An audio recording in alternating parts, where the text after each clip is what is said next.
Yeah, let's go. Normal price of a mattress is reduced by 40%. Percentages for sure. How are you with percentages? Think about it and answer for yourself. Keep yourself accountable, right? Percentages, do you need to practice? Make a note.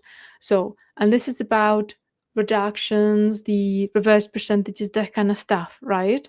So normal price of a mattress is reduced by 40% in a sale. The price of the mattress in the sale is right. So I know the sale price, work out the normal original price. So yes, pretty much quite typical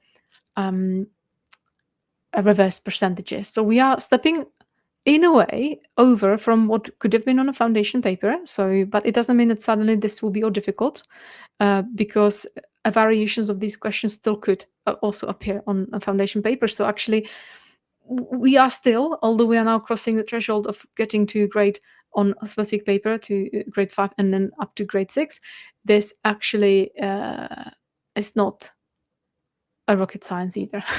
It's just maths. So, and fairly, I would say still fairly okay maths, hopefully. So normal price of a mattress, it reduced by 40% in a sale. So the original price we don't know. I like to use drawings. So this is my original, and we reduce that by 40%. So let's try to be visual as much as possible. This is about 40%.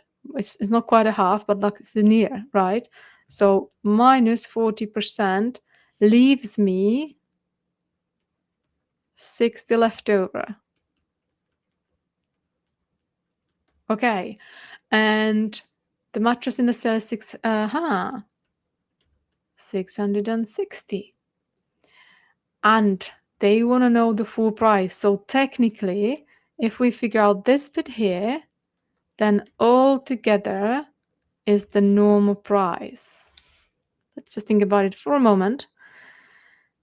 The normal price we don't know. We reduce by 40%, and suddenly the price is only 660, and that's the 60% of the original price, right?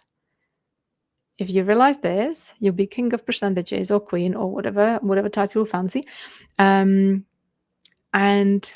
that is because now we can link percentages and some sort of value, money in this case, the 660.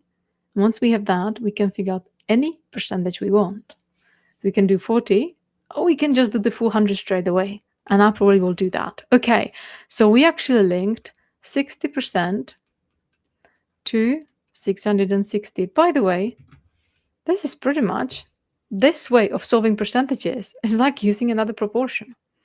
So we can go to 100%, because that's what we really want. This whole thing is 100%. Right?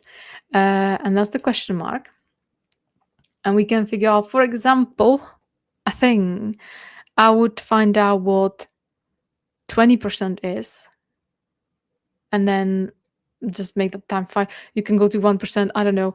I would just, what I'm gonna do is what I'm gonna do. If you do something else, as long as we get same answer. So I will go to divide by 3, and we get 20%, which is 220, right? And I can times it by 5. Let's do pink times by 5, because that gives me 100%. I could write it over here, but I just squeeze it too much. I'll just write it below. Times 5. And so that is 1100, right? Because again, 220 times 10 divided by 2.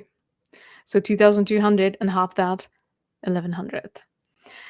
That's my answer. That's my 100%. That's the normal price.